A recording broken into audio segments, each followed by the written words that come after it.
So think about this for a second. How does a man who literally lost his entire fortune in a, spectacular rice market crash end up issuing his own currency? Right. And not just that. He's out there inspecting the police force, commanding the respect of tens of thousands of people. Exactly. And doing all of that without ever holding an ounce of actual power. Yeah, it really defies logic. It really does.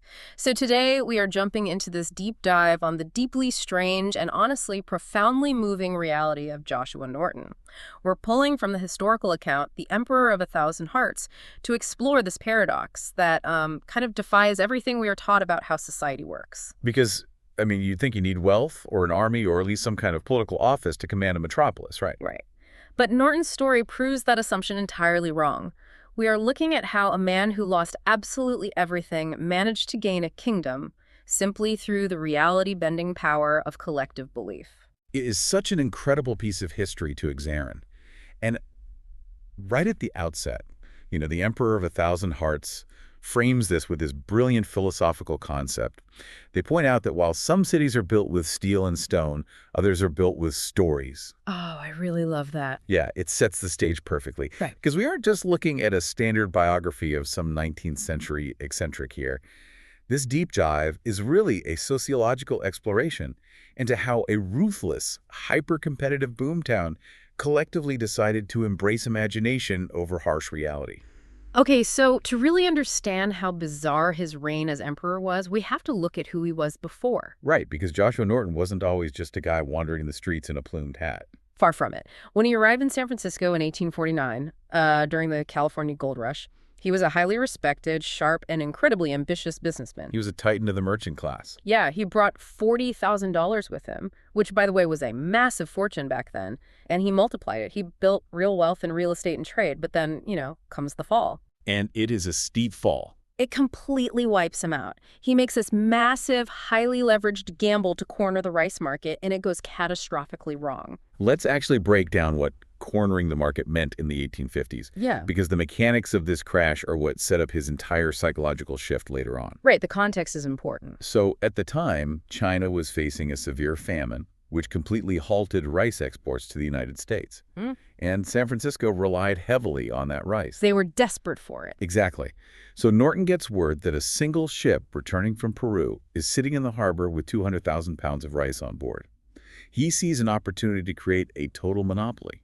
If he buys all of it, he controls the entire city's supply. So he just swoops in and buys it all at a massive premium. He pays 12 cents a pound, literally pouring his entire fortune and taking on debt to secure this contract. Because he fully expects to turn around and sell it to a desperate city for, 36 cents a pound? Yeah, 36 cents. He thinks he's just pulled off the trade of the century.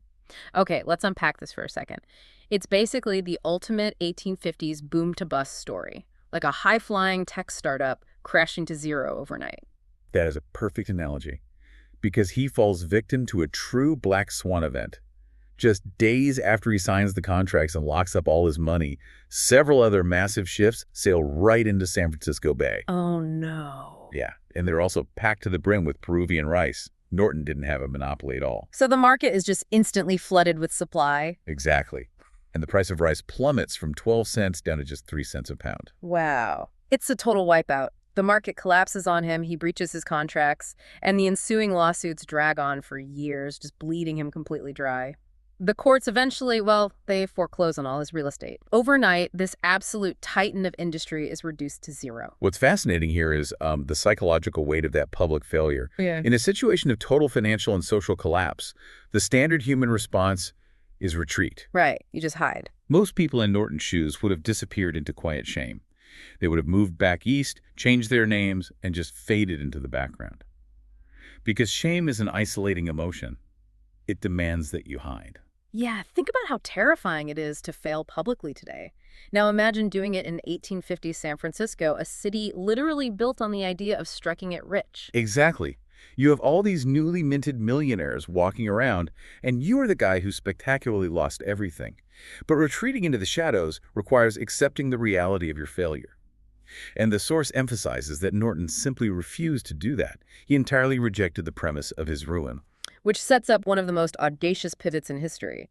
In 1859, a few years after his bankruptcy, this completely ruined merchant walks into the office of the San Francisco Bulletin. And this is where it gets wild. It really does. He hands the editor a handwritten proclamation, formally declaring himself Emperor of the United States. He has no crown, no throne, no army, just an ironclad, unshakable belief in his new reality. And the craziest part is, the newspaper actually publishes it. He bypassed the entire conventional system of power, wealth, legal standing, political elections. He ignored all of it and went straight to the public via the press. He was attempting to manifest the ultimate status simply by declaring it. Wait, I need to stop you there. Here's where it gets really interesting to me. I understand him making the declaration people break under pressure and invent new realities for themselves all the time. Sure. But San Francisco in the 1850s was basically the Wild West. It was ruthless. People were literally shooting each other in the streets over gold claims and property disputes. Oh, absolutely. So if someone walked into a newsroom today and did that, they'd be laughed out of the building or ignored. Why on earth did San Francisco actually embrace him? Well, if you synthesize the contextual clues from the text, the ruthlessness is exactly why they embraced him. It was a pressure cooker. The environment was incredibly harsh, dirty, and chaotic. Right, entire neighborhoods burned to the ground regularly. Yes. Men were making and losing fortunes by the hour, and the rules of society were constantly being rewritten by the wealthiest people in the room. It was an exhausting, high-stakes place to live. When Norton stepped into that environment as the emperor, the people didn't just see madness. They saw something softer. Exactly. They saw a distinctly human pressure valve. He became a necessary symbol of imagination, a daily, walking reminder to the city that life didn't have to be entirely harsh and serious all the time. They were burned out on the hyper-capitalist grind of their own reality, and he offered them an alternative narrative. By embracing his declaration, the citizens were giving themselves a localized social loophole. Recognizing the emperor was a shared joke, sure, but it was a joke that provided profound psychological relief to the community. And the way that relief materialized is genuinely staggering. This wasn't a passing meme for a week or two. The city actively institutionalized his daily reign for over 2 decades. 2 decades of collective participation. Yeah. Norton walks the streets every day in this elaborate, albeit worn, military uniform with gold epaulets and a beaver hat decorated with peacock feathers. He physically inspects the conditions of the sidewalks and the cable cars, making sure they are up to his royal standards. He took his job very seriously. He really did. When he goes to the theater on opening nights, they reserve the best balcony seats in the house for him. The crowds actually stand in silence when he enters. It requires a tremendous amount of social coordination to sustain that reality. But the most fascinating mechanism of his reign, at least economically, is the localized microeconomy he created. Oh, the currency. Yes. Norton actually issued his own currency promissory notes ranging from 50 cents to $10, complete with his own seal and the signature Norton Orion. And local businesses actually accepted them as valid payment. He would pay for his meals and his lodging with fake money, and the restaurant owners and landlords just took it without complaint. If we look at the mechanics of why that worked, it's a perfect illustration of how fiat currency operates. Today, a $20 bill only has value because we all collectively agree it does. Right. It's backed by the faith and credit of the government. Exactly. Norton's currency operated on the exact same psychological principle, just on a micro level. A 50-cent Norton I note had value because the local restaurant owner agreed it was worth the psychological relief, the novelty, and the community cohesion that Norton provided. His value to the community as a symbol far outweighed his financial insolvency. It's exactly like a massive citywide game of improv theater. Oh, that's a great way to look at it. Yeah, if you know anything about improv, the foundational rule is yes and. You never deny the premise your partner sets up. You accept it and add your own reality to it. Norton walks on stage and says, "I am the emperor." And tens of thousands of citizens, bankers, transit workers, the mayor collectively decide to say, "Yes, and here is your reserved table, your majesty." Yes, and we accept your royal currency. Right, and we connect this to the bigger picture. The city wasn't just acting, they were actively sustaining and protecting the stage. Because he wasn't just walking around quietly, he was issuing bold, sweeping decrees in the local newspapers. Oh, yeah. He formally dissolved the United States Congress. He ordered the army to clear the halls of Washington. Obviously, Washington ignored him, but San Francisco loved it. They loved it because his imagination was unburdened by practical limitations. He even issued decrees demanding the construction of a massive suspension bridge connecting San Francisco to Oakland. Which, in the 1870s, was considered an engineering impossibility. People thought it was the absolute peak of his madness. But flash forward to the 1930s. And the city builds the Bay Bridge almost exactly where he said it should go. His lack of constraint allowed him to see further than the rational planners of his day. But the true test of this collective agreement came when the rigid reality of the law finally collided with the city's shared imagination. This is a pivotal moment in the source material. It really is. Yeah. In 1867, a private security officer named Armand Barbier, who clearly didn't understand the unwritten rules of the city, arrested Norton. He arrests him for involuntary treatment for a mental disorder. And honestly, legally speaking, the officer's just doing his job according to the strict letter of the law. Right. By the metric of the 1860s legal code, Norton is a vagrant suffering from severe delusions. By the strict legal framework, yes. But the public's reaction to this arrest perfectly illustrates how sociological consensus can completely overrule a legal framework. When word gets out that the emperor has been locked up, the outrage is instantaneous and massive. The local newspapers publish furious editorials. The citizens demand his release. They realize that applying the rigid legal structure to Norton served absolutely no practical purpose. It only threatened to destroy something they loved. The backlash is so intense that the actual chief of police, Patrick Growley, has to personally intervene. He releases Norton, issues a formal public apology to him, and drops all charges. And from that day forward, police officers on the street are ordered to salute Norton when he walks past. It is a profound event because it forces us to look at the nature of authority.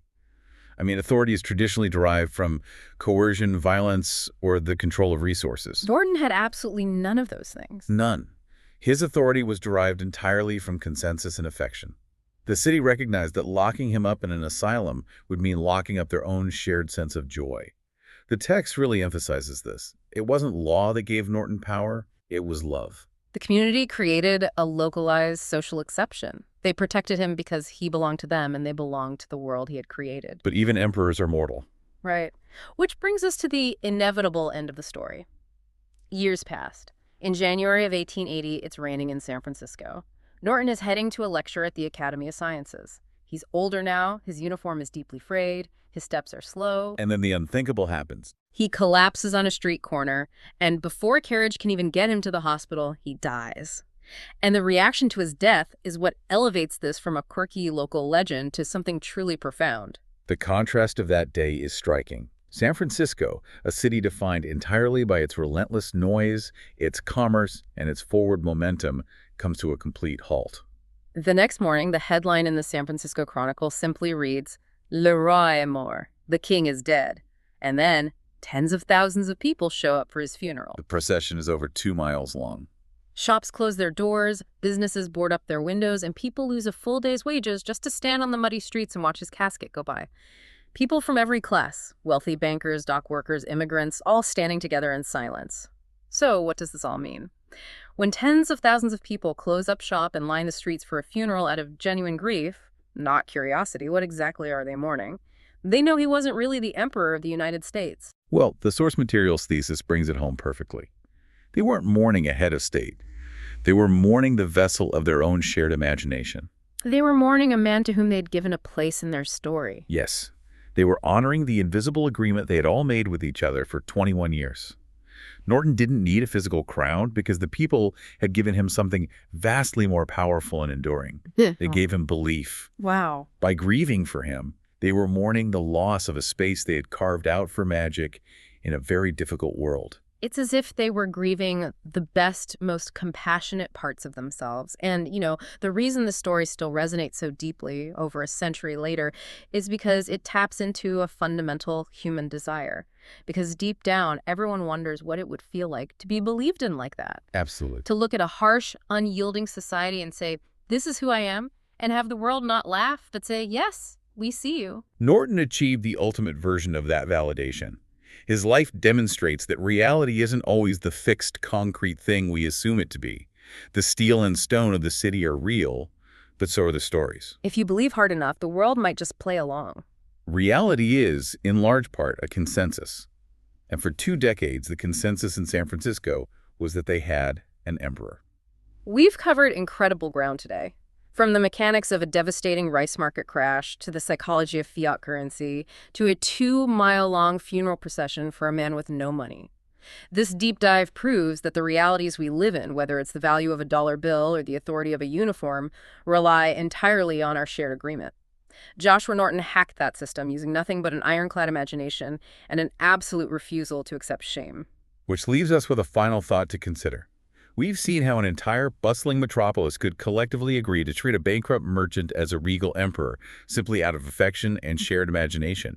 They consciously decided that was their reality. So true. So as you look around your own daily life, what other seemingly fixed realities, what unshakable rules or rigid social structures are actually just fragile illusions that we have all silently agreed to play along with?